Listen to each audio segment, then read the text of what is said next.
یعنی ہر ایک کی سن لیتا ہے۔ آپ کہیے وہ تمہارے لیے خیر کی باتیں سنتا ہے، اللہ پر یقین رکھتا ہے اور مومنوں کی باتوں پر بھروسہ کرتا ہے، اور تم میں سے ایمان والوں کے لیے سراپر رحمت ہے، اور جو لوگ اللہ کے رسول کو ایذا پہنچاتے ہیں ان کے لیے دردناک عذاب ہے۔ وہ لوگ تمہارے سامنے اللہ کی قسمیں کھاتے ہیں تاکہ تمہیں خوش رکھیں، حالانکہ اگر وہ مومن ہوتے تو اللہ اور اس کے رسول زیادہ حقدار تھے کہ انہیں خوش رکھتے۔ کیا وہ یہ نہیں جانتے کہ جو اللہ اور اس رسول کی مخالفت کرے گا اس کے لیے جہنم کی آگ ہے جس میں وہ ہمیشہ رہے گا، اور وہ بہت بڑی رسوائی ہوگی۔ منافقین ڈرتے ہیں کہ آپ کو کوئی آپ کے اوپر صورت نازل نہ ہو جائے جو ان کے دلوں کی خفیہ باتوں کو ان کے سامنے کھول کر رکھ دے۔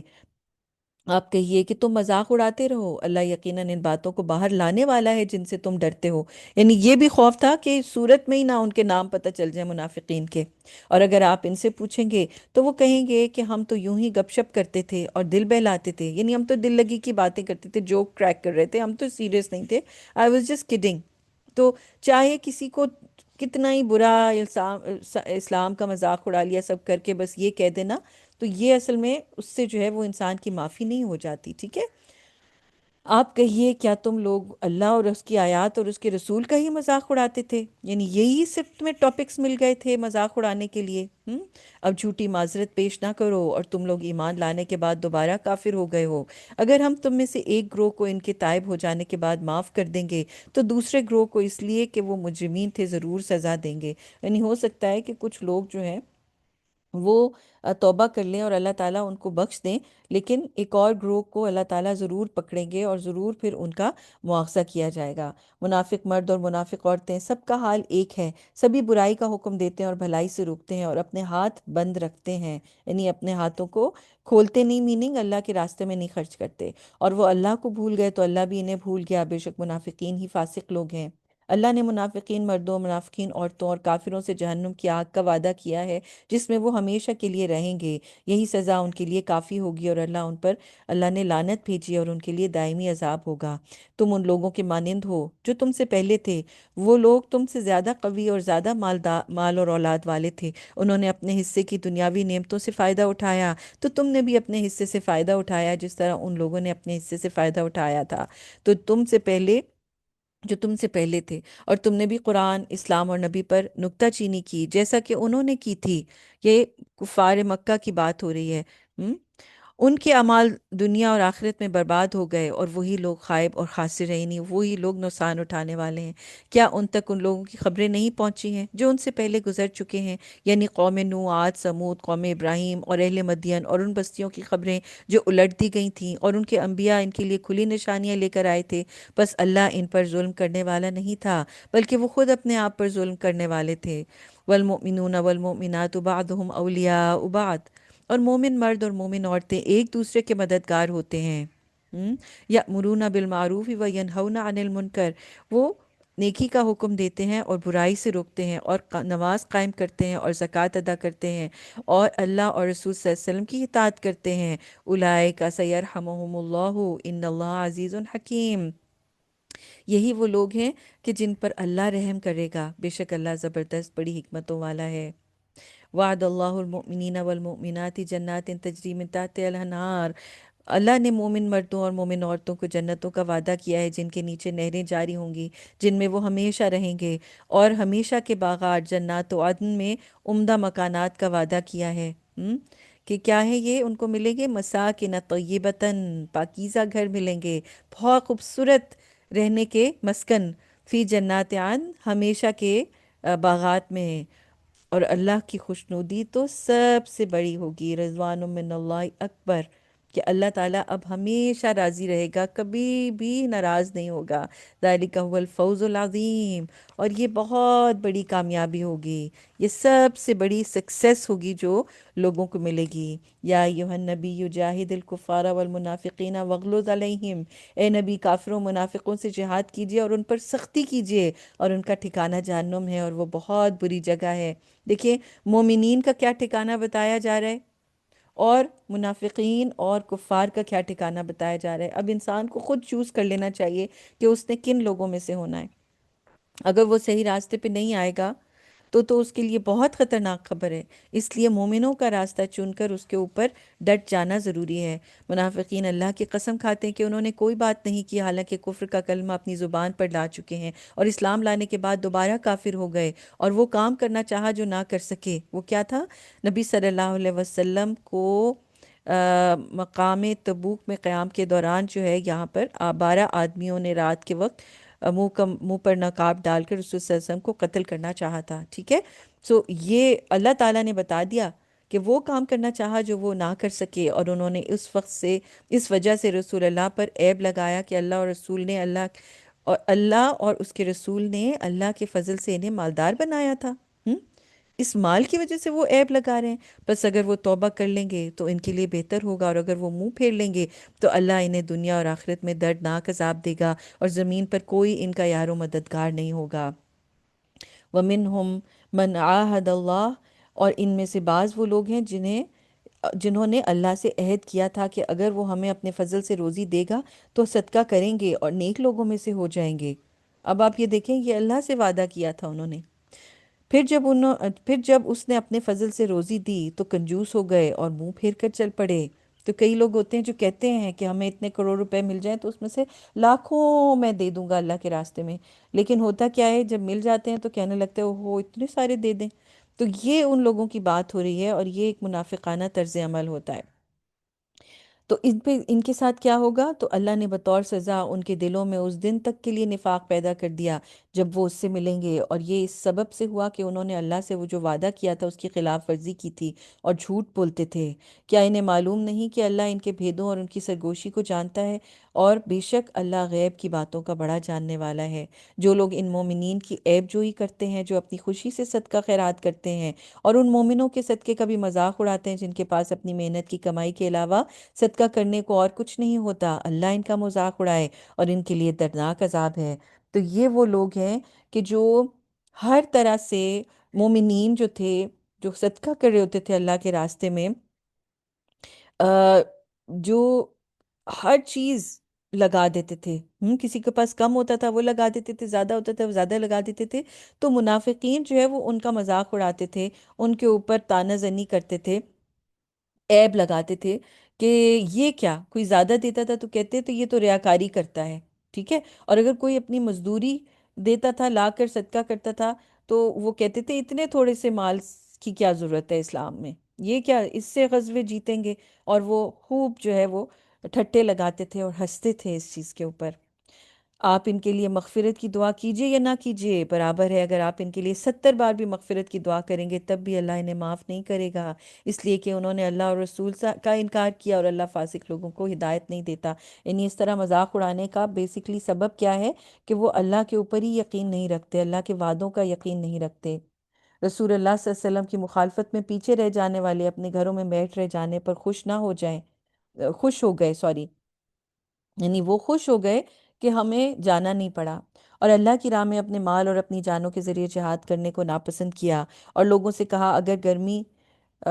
کہا کہ گرمی میں مت نکلو، آپ کہیے جہنم کی آگ زیادہ گرم ہے، کاش کہ انہیں یہ بات سمجھ آ جاتی۔ بس دنیا میں وہ تھوڑا سا ہنس لیں اور آخرت میں اپنے کرتوتوں کی وجہ سے زیادہ روئیں گے۔ یہ غزوہ تبوک میں نہ جانے کی کہ اتنی گرمی کے اندر جو نہیں نکلنا چاہ رہے تو آخرت میں اپنے آپ کو آگ میں سے کیسے بچائیں گے؟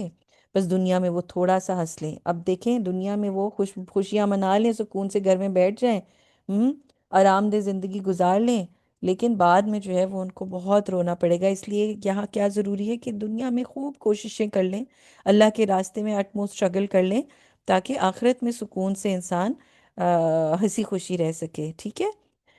بس اگر آپ کو مدینہ میں ان میں سے ایک جماعت تک پہنچا دے اور وہ جہاد میں نکلنے کی آپ سے اجازت مانگے تو آپ کہہ دیجئے کہ تم لوگ میرے ساتھ ہرگز نہ نکلو گے، اور میرے ساتھ مل کر کسی دشمن سے ہرگز جنگ نہ کرو گے۔ تم لوگوں نے پہلی بار جنگ تبوک کے موقع سے بیٹھ رہنے کو پسند کیا تھا، تو اب تم پیچھے رہ جانے والوں کے ساتھ بیٹھ رہو۔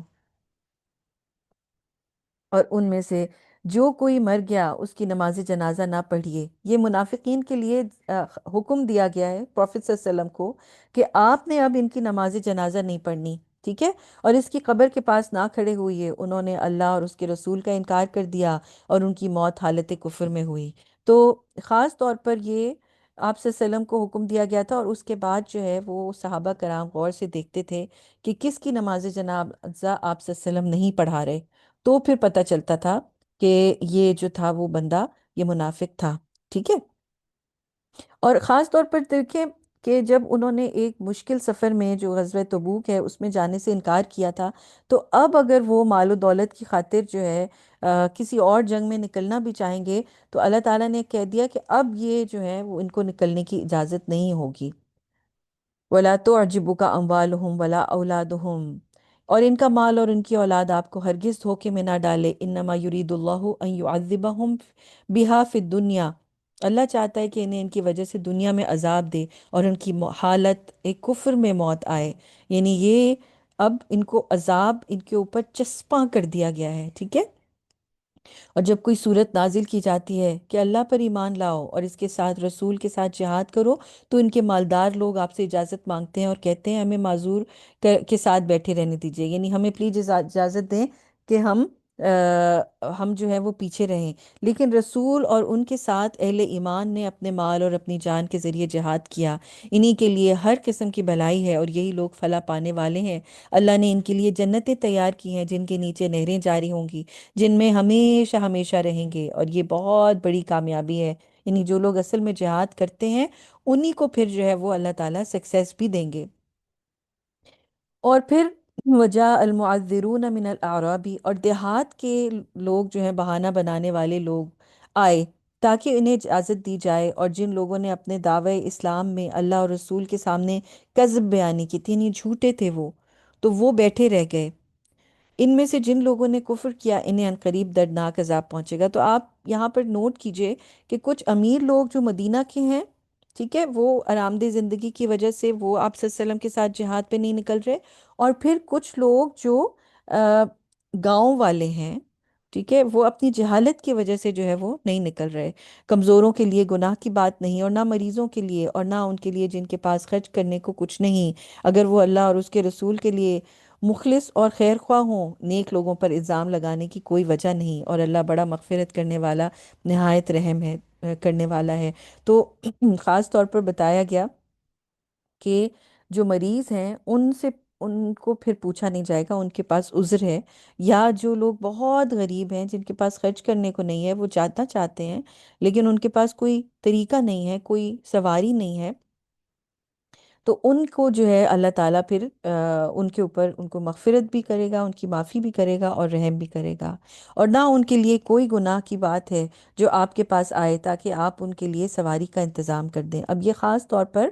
ان لوگوں کی بات ہو رہی ہے جو بہت غریب ہیں لیکن وہ اتنا زیادہ جانا چاہتے ہیں جہاد پر کہ آپ صلی اللہ علیہ وسلم کے پاس آ رہے ہیں اور کہہ رہے ہیں کہ ہمیں کوئی سواری دے دیجئے پلیز، ہم آپ کے ساتھ چلنا چاہتے ہیں، کیونکہ دیکھیں یہ والا سفر بہت لمبا تھا، اس پہ کوئی پیدل نہیں جا سکتا تھا، ہر ایک کو سواری کی ضرورت تھی، ٹھیک ہے۔ تو اب کیا کر رہے ہیں کہ اور ان کے لیے کوئی گناہ کی بات نہیں ہے جو آپ کے پاس آئے تاکہ آپ ان کے لیے سواری کا انتظام کر دیں۔ تو آپ نے کہا کہ میرے پاس تمہارے لیے کوئی سواری نہیں۔ قلت لا اجد ما احملکم علیہ، کہ میں تمہیں کسی چیز پر سوار کروں، میرے پاس وہ چیز نہیں۔ تولو، وہ واپس لوٹے، وَأَعْيُنْهُمْ تَفِيضُ مِنَ الدَّمْعِ، اور ان کی آنکھیں جو ہیں وہ ان میں سے آنسو بہہ پڑے، حزناً، اس غم کی وجہ سے، الا یجدو، کہ وہ ان کو نہیں ملا، لما ينفقون، کہ ان کے پاس وہ مال نہیں تھا کہ اللہ کے راستے میں خرچ کرتے، ان کے پاس خرچ کرنے کے لیے مال نہیں ہے، یعنی کہ وہ اس چیز پر نہیں رو رہے کہ ان کے پاس دنیا کی دولتیں نہیں ہیں کہ وہ عیش و عشرت کرتے، بلکہ وہ اس لیے رو رہے ہیں کہ وہ جہاد پہ نہیں جا سکتے، اتنے پیسے نہیں ہیں کہ وہ اللہ کے راستے میں کچھ کر سکیں۔ دیکھیے کتنی بڑی بات ہے، ان کا شوق دیکھیے کہ وہ اس بات پہ رو رہے ہیں۔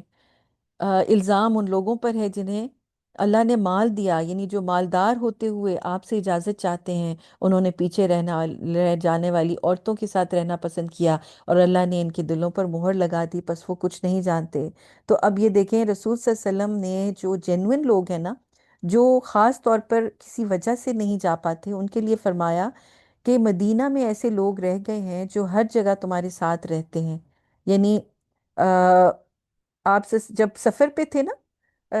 وہاں پر آپ صلی اللہ علیہ وسلم نے جو مومنین تھے ان سے فرمایا کہ مدینہ میں کچھ ایسے لوگ ہیں جو ہیں تو مدینہ میں لیکن ہر جگہ تمہارے ساتھ ہیں۔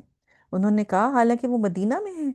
تو آپ صلی اللہ علیہ وسلم نے فرمایا ہاں، کسی مجبوری نے انہیں وہاں سے روک لیا ہے، کیونکہ یہ جینون مجبوری تھی۔ ٹھیک ہے؟ اب دیکھیں امیر لوگ یہ بھی تو کر سکتے تھے کہ اپنا مال دیتے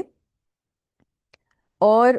اس کے ذریعے سے وہ اس میں شامل ہوتے اور کہتے جی ہماری طرف سے سواری لے لیجئے، لیکن ان کا دل جو ہے اتنا کنجوسی سے بھرا ہوا تھا، بخل سے بھرا ہوا تھا کہ جو کوئی صدقہ خیرات کر بھی رہا تھا